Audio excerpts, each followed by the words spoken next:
Dr. Kemi Lawrence, it's Wednesday, the 16th of October 2024. This Sahara Reporter tweet is saying that Tinubu Shettima are not in Nigeria as Vice President departs for Sweden while the President is still abroad on leave. Why is President Tinubu still abroad on leave? He is in the UK getting treatment for his Parkinson's syndrome. Okay, if you don't know, now you know. Our president has medical issues, but it largely has not affected his health as performing little tasks like signing bills and all that. But the economy has collapsed.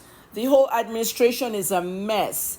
I've been telling Tinubu to step down. Nigerians have been laughing at me like it's a joke. I've been telling him to reshuffle his cabinet. No one takes me serious in Nigeria. I left and I just look and I laugh at people over there.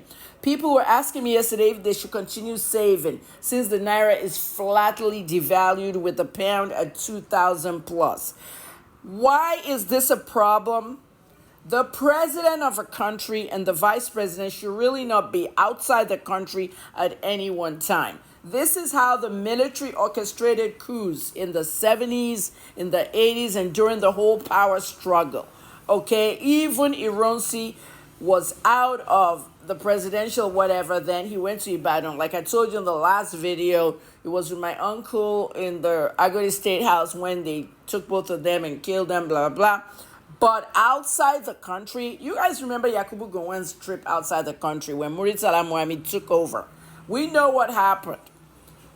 So technically, this is not good for Nigerians, okay, because of security. The commander-in-chief and his vice president are outside the country at the same time. Then it gets worse. It gets worse because General Lagbaja, the chief of army staff, is not even in the country either.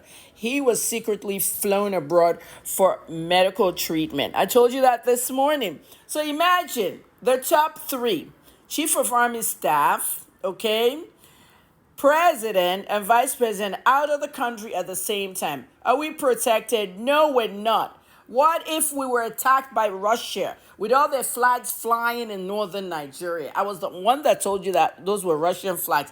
You were saying it's a presidential flag. What if the Libyans just decide they want to attack Nigeria? I know you're laughing, but it's not funny. What if some little young military boys just decide they want to raid Aso Rock? That's a coup. President and vice president should not be out of the country at the same time, as well as the chief of army staff, which leaves who is protecting us? The chief of defense staff and the leader of the Senate. But that's not good enough. Nigerians need to know how naked we are right now. We are naked. We are not protected. And this is what's going on as of now. Please take care of yourself and each other. Dr. Kemi.